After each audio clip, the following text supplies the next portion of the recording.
Snow fell on Austin, Texas, on the last night of 1884, unusual for a city that rarely saw winter's touch. The flakes drifted down through the darkness, settling on unpaved streets and the tin roofs of servants' quarters behind the grand homes of Pecan Street. In one such modest structure, a small wooden building behind the residence of insurance agent Walter Hall, 25-year-old Molly Smith lay sleeping beside her boyfriend, Walter Spencer. She had worked as a cook for the Hall family, one of many African-American women who labored in the kitchens and washrooms of Austin's wealthier white residents. Born in Virginia in 1857, Molly had made her way to Texas in the early 1870s, moving between Waco and Austin, following whatever domestic work she could find. She had a 10-year-old son named George, though he did not live with her, for reasons lost to history. That night, as snow continued to fall and the city slept, someone entered the servants' quarters where Molly and Walter lay. The attack came without warning in the dead hours after midnight. Walter Spencer was struck first, an axe coming down on his skull again and again, 5 deep gashes opening across his head, his orbital bone fracturing under the force of the blows. He would later say he remembered nothing after the first strike, consciousness fleeing as blood poured down his face.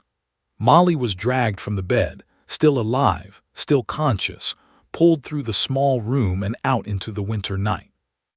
The killer took her to the backyard, to the area near the outhouse where the snow had begun to accumulate.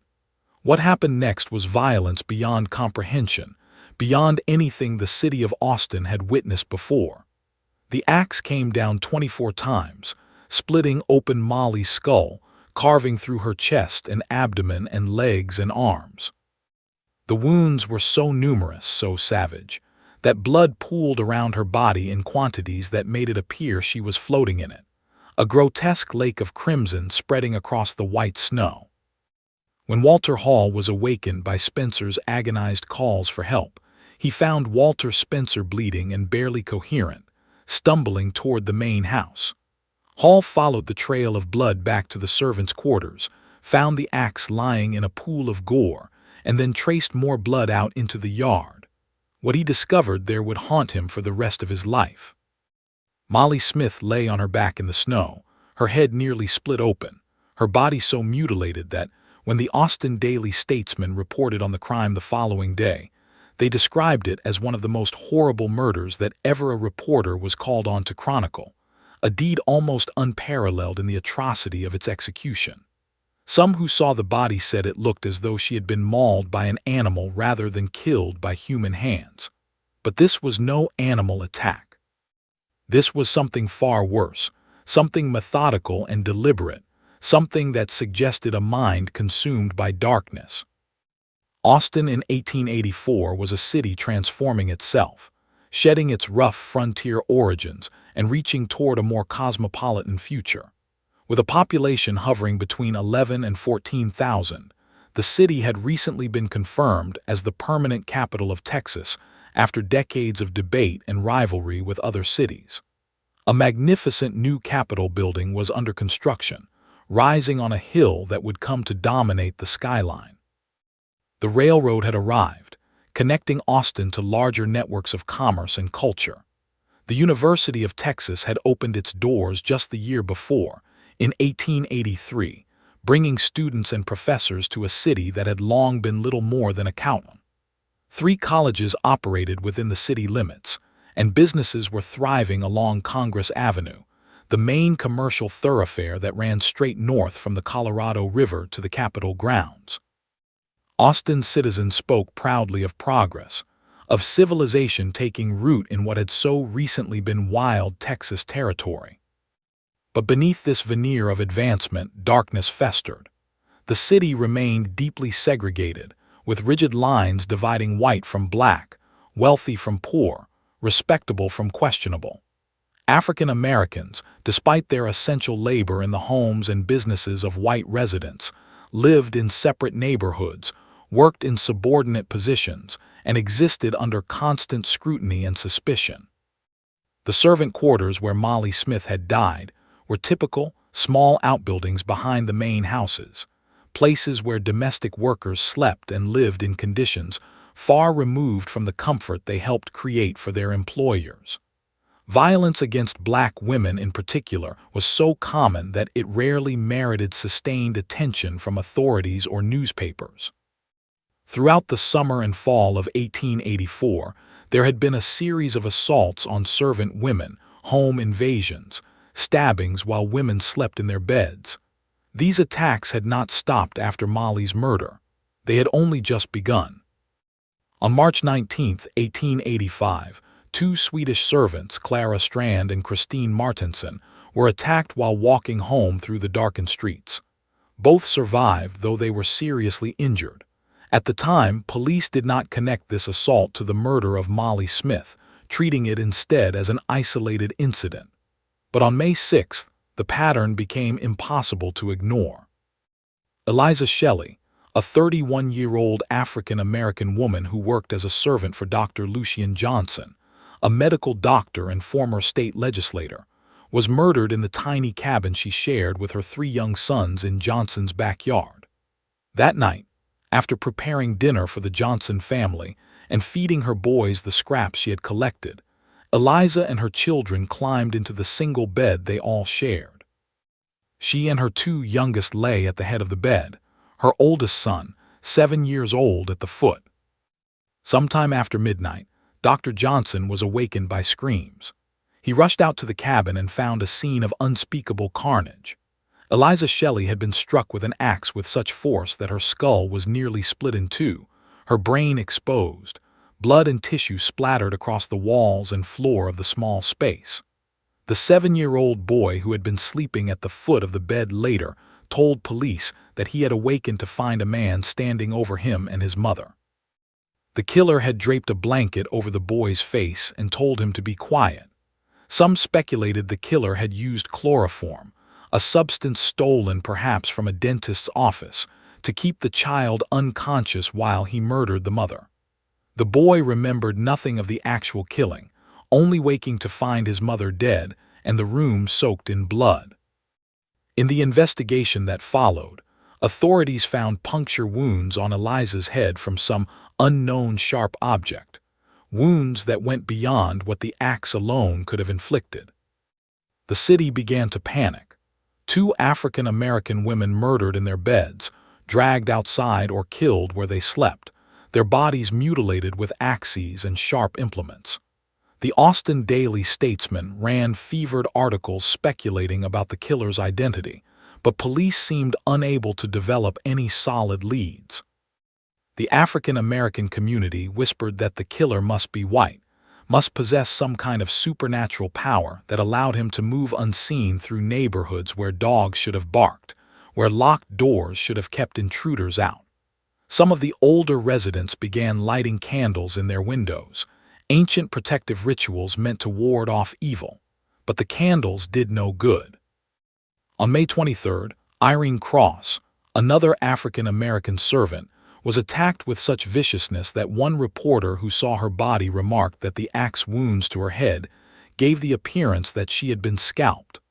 She had been stabbed multiple times with a knife, her flesh torn and mutilated in ways that suggested the killer was escalating, becoming more confident, more brutal with each attack.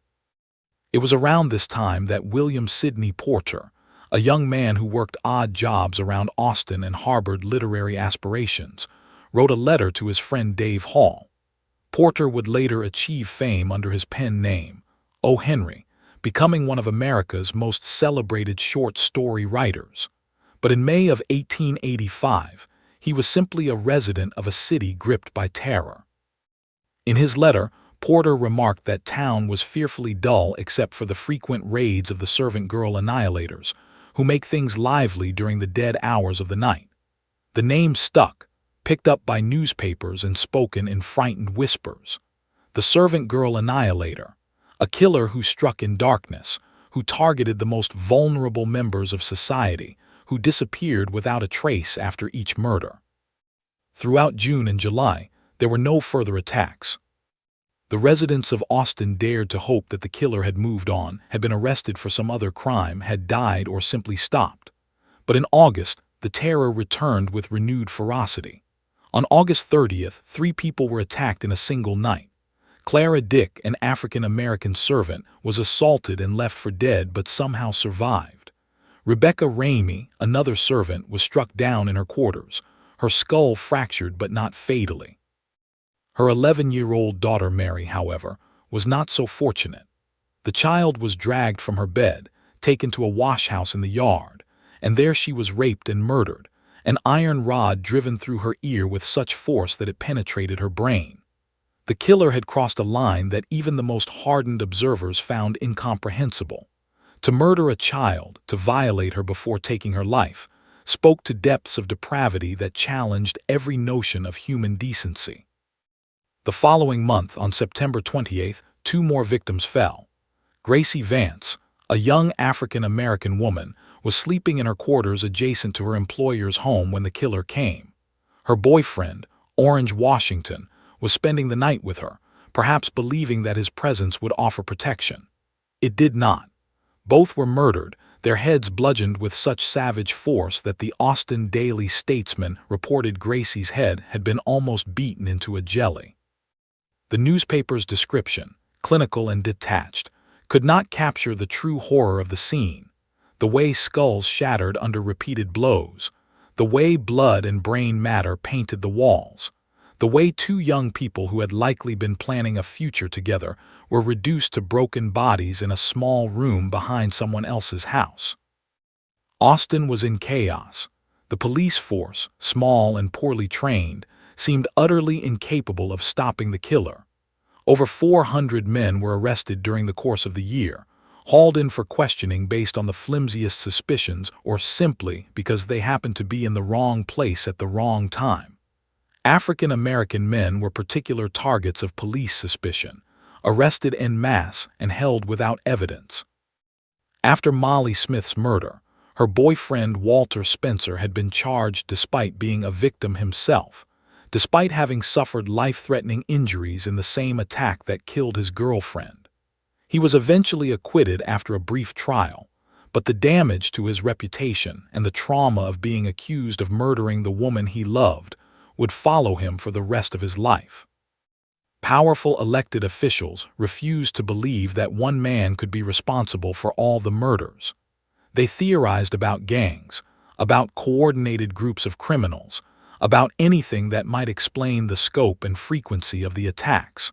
But some investigators and some reporters began to speak more openly about what they really faced. This was the work of one individual, they said, a lone killer who moved through the city with knowledge and confidence, who selected his victims carefully, who had developed a pattern and a method.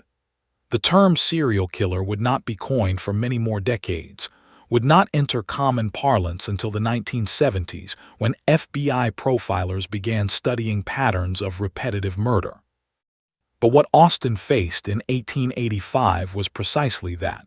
One of the earliest documented serial killers operating in the United States, a predecessor to the monsters that would later become so grimly familiar in American criminal history. As autumn deepened and winter approached, the citizens of Austin braced themselves for more deaths. Neighborhood patrols were organized, groups of armed men who walked the streets after dark trying to watch for anything suspicious. Businesses closed early. Families brought servants into the main houses rather than leaving them in vulnerable outbuildings. Guns were loaded and placed beside beds. Doors and windows were checked and rechecked. The fear was palpable, thick as the humid air that hung over the city even as temperatures began to drop. And then came Christmas Eve, 1885, a night that would mark the culmination of the terror and, inexplicably, its end. Susan Hancock was described by those who knew her as one of the most refined ladies in Austin, a wealthy white woman married to Moses Hancock and mother to a 16-year-old daughter. She lived in a fine home in what would later become the location of the Four Seasons Hotel, a neighborhood far removed from the servant quarters where previous victims had died. Just before midnight on Christmas Eve, Susan's husband was awakened by sounds of struggle. He rushed to investigate and found his wife being dragged from their bed by an unseen attacker, Before he could intervene, Susan was pulled into the backyard. Moses followed, but in the darkness and confusion the killer escaped. Susan Hancock lay in the snow, her head cleaved nearly in half by an axe, something sharp and thin having been driven through her right ear into her brain. The method was familiar, horrifyingly so, but the victim was not. This was not a servant, not an African-American woman living in a vulnerable position. This was a respectable white woman, someone whose murder would demand attention in ways that the deaths of Molly Smith and Eliza Shelley and the others had not. An hour later, across town near what would become the site of the Austin Central Library, another wealthy white woman lay dying in her in-law's backyard. Eula Phillips was 17 years old, married to Jimmy Phillips barely 2 years and mother to a 2-year-old son. She had been sleeping in bed with her husband and child when the killer entered their room. According to later testimony, Jimmy Phillips had been struck on the head and knocked unconscious but not killed. The 2-year-old boy was somehow spared, though in a detail that would haunt investigators for years to come. Witnesses claimed the child had been given an apple by the killer, as if the murderer wanted to keep him quiet and content while he carried out his work. Eula was dragged from the bed, taken outside, and there she was murdered with the same brutal efficiency that had characterized all the previous attacks. Her body was found with lumber draped across her arms, pinning her down, and like Susan Hancock, she had been sexually assaulted before death. The city exploded in rage and terror. 2 white women murdered on Christmas Eve, the holiest night of the Christian calendar, in their own homes in respectable neighborhoods. The previous murders had been horrific, but they had been contained to a population that many white Austinites viewed as separate, as other, as somehow less worthy of sustained attention and protection. But now the killer had crossed into their world, had violated their daughters and wives, had proven that no one was safe regardless of wealth or skin color or social position. The demand for arrests was immediate and overwhelming. The police, desperate to calm the public and facing the very real threat of mob violence, did what they had done before when lacking real evidence. They arrested the husbands. Moses Hancock was charged with murdering his wife Susan. Jimmy Phillips was charged with murdering his wife Eula. The logic was simple and convenient. Most women who are murdered are killed by their husbands or intimate partners. The husbands had been present at the scenes. They could offer no solid alibis for their whereabouts during the attacks, and perhaps most importantly for the authorities, arresting them would demonstrate action, would show a frightened city that someone was being held accountable. But the evidence against both men was circumstantial at best. Moses Hancock had been injured trying to save his wife. Jimmy Phillips had been found unconscious with a severe head wound. Witnesses who knew both men testified to their good characters, their devotion to their wives, the absence of any history of violence or rage. Jimmy Phillips went to trial first. The prosecution presented a case built largely on opportunity and the absence of other suspects. Jimmy had been in the house, they argued. He could have staged the attack, could have murdered his young wife for reasons unknown, and then injured himself to deflect suspicion. But the defense team, aware of the other murders and the pattern they represented, introduced evidence that suggested a very different story. They spoke about Nathan Elgin, a young African-American man who had grown up in Austin, who knew the city's streets and shortcuts better than almost anyone, who had worked as a domestic servant and cook in some of the finest homes and restaurants. Elgin had a criminal history, had once been arrested for writing a threatening letter to the deputy sheriff, and had a distinctive physical feature that caught investigators' attention. He was missing a toe on his right foot, a detail that became significant when authorities examined footprint left at some of the crime scenes. At multiple murder sites, investigators had found barefoot prints in blood or dirt, prints that suggested the killer removed his shoes for stealth, allowing him to move silently through yards and into buildings. One of these prints showed only 4 toes on the right foot. Nathan Elgin's right foot had only 4 toes. After Eula Phillips's murder, Elgin had been shot by authorities when he grabbed a woman from a saloon and attempted to drag her away. He died the next day from his wounds, and the murders immediately ceased. The defense argued that this was no coincidence. Elgin had been the Servant Girl Annihilator, they claimed, and his death had ended the reign of terror. The jury deliberated for 2 days and ultimately could not reach a verdict, splitting 6-6 and then 8 for acquittal to 3 for conviction, with one juror expressing doubt. The judge declared a mistrial, and Jimmy Phillips was eventually freed. Moses Hancock's trial followed a similar pattern. The evidence against him was even weaker than what had been presented against Jimmy Phillips, and he was acquitted relatively quickly. The defense in his case also pointed to Nathan Elgin, noting the timing of Elgin's death and the complete cessation of murders that followed. Sheriff Malcolm Hornsby testified that he had made a cast of Elgin's foot after his death, had compared it to the footprints found at the Phillips and Ramey murder scenes, and believed they matched. The sheriff also noted the missing toe, the distinctive mark that connected Elgin to the crime scenes.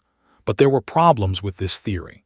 Elgin had only been definitively connected to the final murders through the footprint evidence that by modern standards would be considered questionable at best. There was no physical evidence linking him to the earlier killings, no witnesses who could place him at any of the crime scenes, no confession or documentation of guilt. And then there was Morris, another suspect who emerged in the years following the murders. Morris was a Malaysian cook who had worked at the Pearl House, a prominent hotel in downtown Austin that had connections to several of the victims.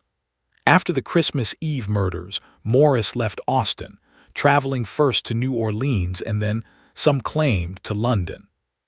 The theory that gained traction among certain researchers and amateur investigators was that Morris had been the killer, and that when he left Austin, he took his murderous impulses with him across the Atlantic. This theory connected the Servant Girl Annihilator to Jack the Ripper, suggesting that the same individual who had terrorized Austin in 1884 and 1885 had moved to London's Whitechapel district in 1888 and resumed killing, this time targeting prostitutes rather than servants. The similarities were striking. Both killers operated at night, attacked women in vulnerable positions, used bladed weapons to mutilate bodies, removed organs from some victims, and displayed what appeared to be anatomical knowledge.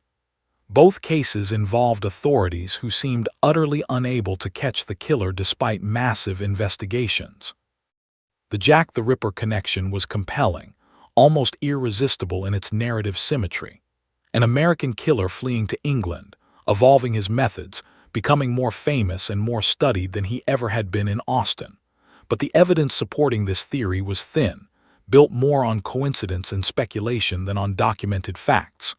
There were no reliable records showing Morris's movements after he left Austin. No witnesses in London identified anyone matching his description. The Ripper's victims were different from the Annihilator's victims. The settings were different. The social contexts were different. And perhaps most importantly, there were significant differences in the killer's methods.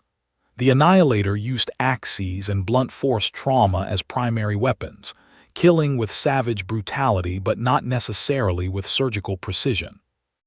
The Ripper used knives almost exclusively, displayed what many experts believed was anatomical knowledge suggesting medical training, and focused his mutilations on specific organs, particularly the uterus and kidneys.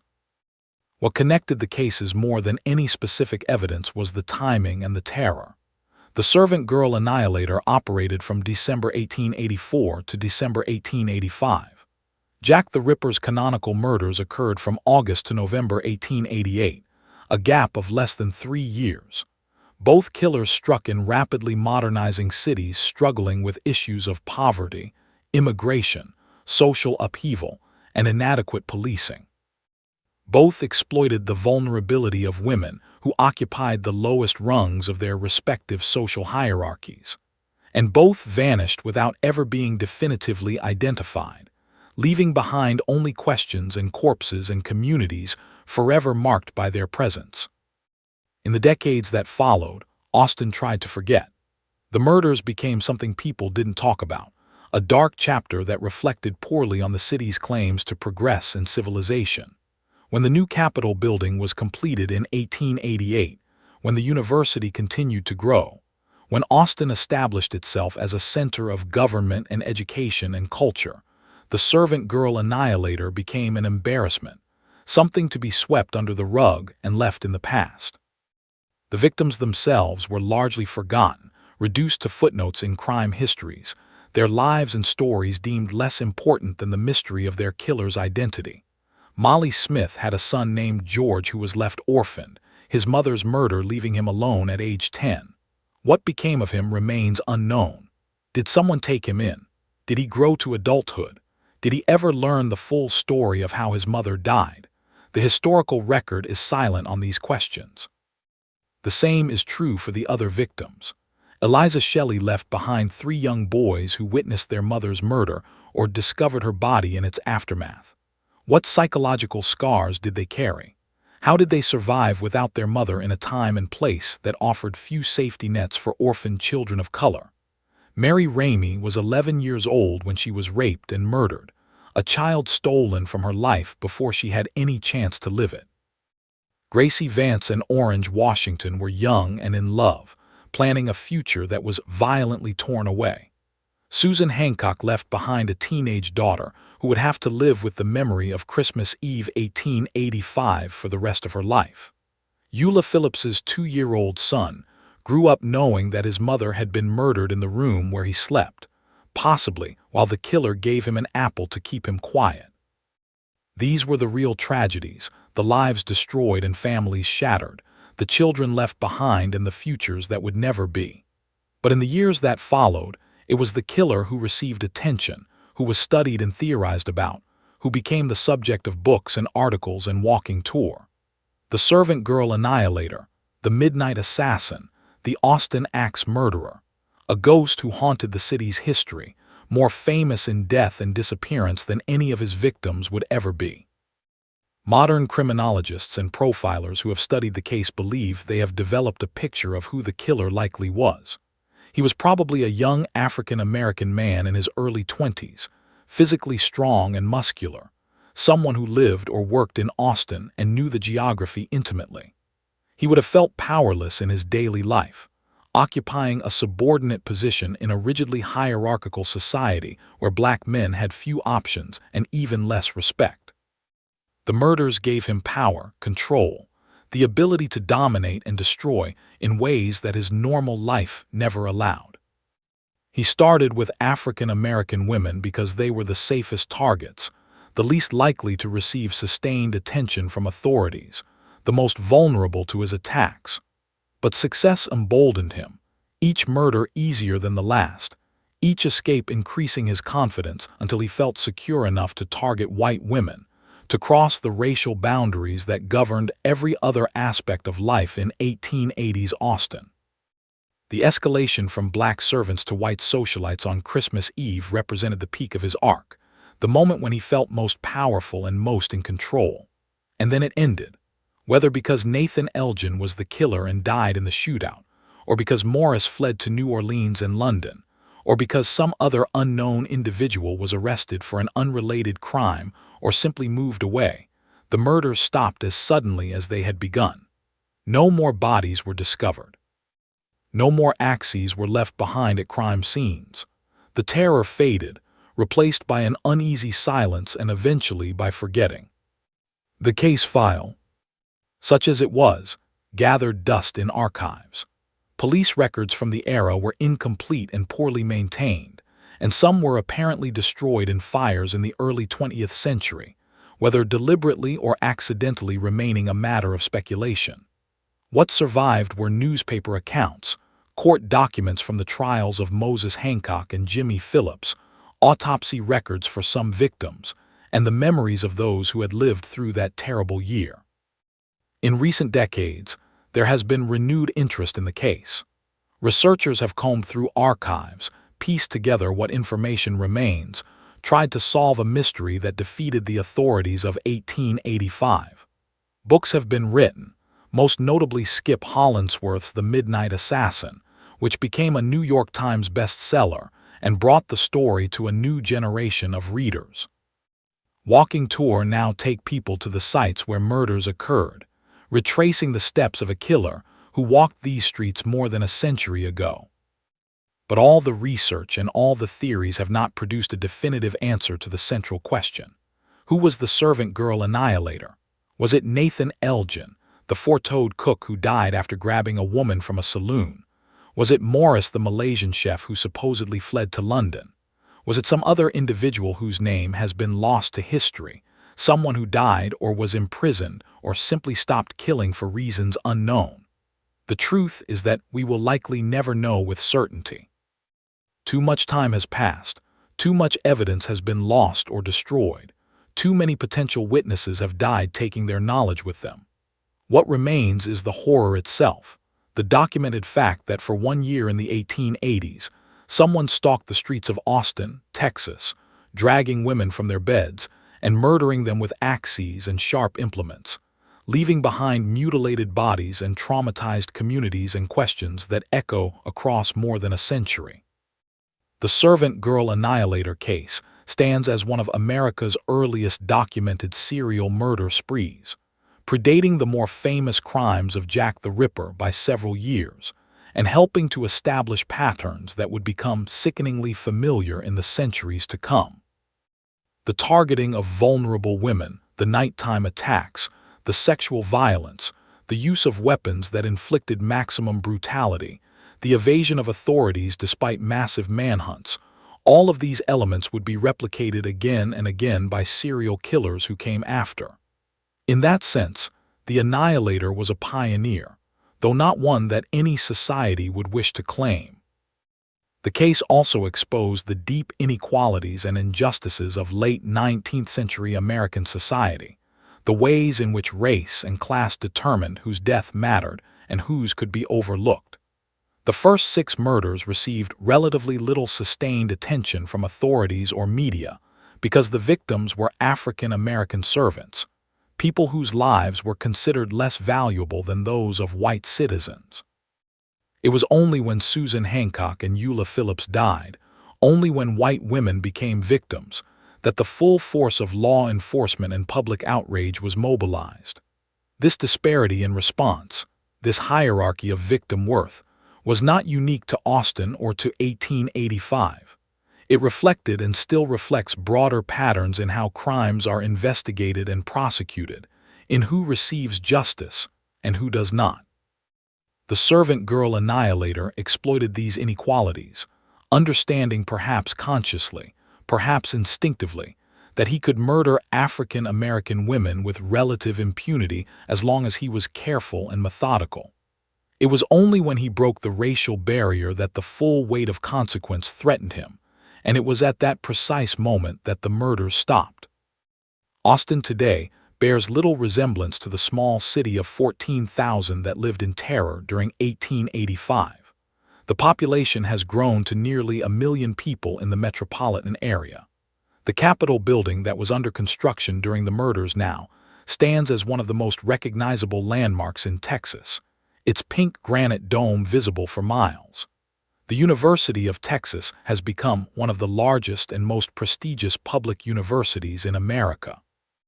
The city calls itself the live music capital of the world, prides itself on its progressive politics and thriving tech industry and vibrant cultural scene. But the past is never truly past, and the ghosts of 1885 still linger in unexpected places. The sites where murders occurred, though their addresses and appearances have changed, still exist. Where Molly Smith died in the snow is now part of a bustling commercial district. Where Susan Hancock was killed in her backyard became the location of a luxury hotel. Where Eula Phillips breathed her last is near a public library where people gather to read and learn and imagine better futures.